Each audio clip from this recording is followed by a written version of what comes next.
కర్నూలు జిల్లాలో ఫ్యాక్షన్ పడగ విప్పింది. కొంతకాలంగా నివురుగప్పిన నిప్పులా ఉన్న గొడవలు ఒక్కసారిగా భగ్గుమన్నాయి. ప్రశాంతంగా ఉన్న జిల్లాలో వరుసగా చోటు చేసుకుంటున్న ఫ్యాక్షన్ హత్యలు కలకలం రేపాయి. ఈ హత్యలకు నిరసనగా సోమవారం జిల్లా బంద్కు వైకాపా పిలుపునిచ్చింది. కర్నూలు జిల్లాలో వరుసగా జరుగుతున్న ఫ్యాక్షన్ హత్యలు తీవ్ర ఆందోళన కలిగిస్తున్నాయి. ఈ నెల 6వ తేదీ సిరివెళ్ల మండలం గోవిందపల్లి గ్రామానికి చెందిన మాజీ మండలాధ్యక్షుడు ఇండ్లూరి ప్రభాకర్ రెడ్డి, అతని బావమరిది శ్రీనివాసరెడ్డిని గుర్తు తెలియని వ్యక్తులు వేటకొడవళ్లతో నరికి చంపారు. ఈ కేసులో దర్యాప్తు కొనసాగుతుండగానే మరో ఇద్దరిని ప్రత్యర్థులు దారుణంగా హతమార్చారు. కృష్ణగిరి మండలం చెరుకులపాడు గ్రామానికి చెందిన చెరుకులపాటి నారాయణరెడ్డి కోట్ల సూర్యప్రకాష్ రెడ్డి కుటుంబానికి ముఖ్య అనుచరుడు. మొదట్నుంచి కాంగ్రెస్ పార్టీలో ఉన్న నారాయణరెడ్డి చెరుకులపాడి గ్రామ సర్పంచ్గా గతంలో పనిచేశారు. 2014 శాసనసభ ఎన్నికల్లో పత్తికొండ నియోజకవర్గం నుంచి కాంగ్రెస్ తరపున పోటీ చేసి ఓడిపోయారు. అనంతరం వైకాపాలో చేరి పత్తికొండ నియోజకవర్గ బాధ్యులుగా వ్యవహరిస్తున్నారు.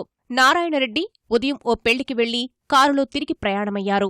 కృష్ణగిరి, చెరుకులపాడు మధ్య రోడ్డు పని కారణంగా ఆ ప్రాంతంలో కారు వేగం తగ్గింది. అప్పటికే అక్కడ మాటు వేసిన ప్రత్యర్థులు ముందు నుంచి ఓ ట్రాక్టరు, వెనుక నుంచి మరో ట్రాక్టరుతో బలంగా కారును ఢీకొట్టారు. కారు నుంచి కిందకు దిగిన నారాయణరెడ్డిని ప్రధాన అనుచరుడు సాంబశివుడిని వెంటాడి పిడిబాకులు, కొడవళ్లతో హత్య చేశారు. కారులోని మరో నలుగురు ప్రాణాలు అరచేతిలో పెట్టుకుని పారిపోయారు. 1964వ సంవత్సరంలో జన్మించిన నారాయణరెడ్డి కుటుంబానికి తరతరాలుగా ఫ్యాక్షన్ గొడవలు ఉన్నాయి.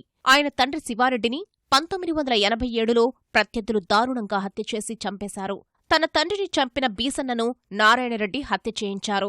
కృష్ణగిరి కోఆపరేటివ్ బ్యాంకు సీఈఓ చిన్నసోమన్న అపహరణ కేసులో నారాయణరెడ్డి నిందితుడు. హత్య జరిగిన ప్రాంతాన్ని జిల్లా ఎస్పీ రవికృష్ణ పరిశీలించారు. నిందితులను వదిలిపెట్టేది లేదని తెలిపారు. చెరుకులపాటి నారాయణరెడ్డి గారిని, ఆయన అనుచరుడు సాంబశివుడిని కొంతమంది హత్య చేసినట్టుగా ప్రాథమికంగా తెలుస్తుంది. దీని గురించి పూర్తి స్థాయిలో దర్యాప్తు చేయబోతున్నాం. ఆల్రెడీ టీమ్స్ ఫామ్ అయ్యి ఖచ్చితంగా ఏ విధంగా ఈ ఘటనకు పాల్పడ్డారు, దోషులు ఎవరు, వాళ్ళందరినీ కూడా త్వరలోనే పట్టుకోవడం జరుగుతుంది. కఠినంగా వాళ్ళని శిక్షిస్తారు.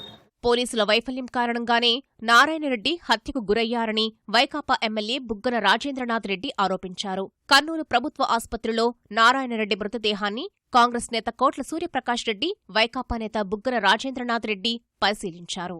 కర్నూలులో ఒక ప్రధానమైన ప్రతిపక్షానికి సంబంధించిన పార్టీ ఇన్ఛార్జిను దారుణంగా పట్టపగలే చంపడం.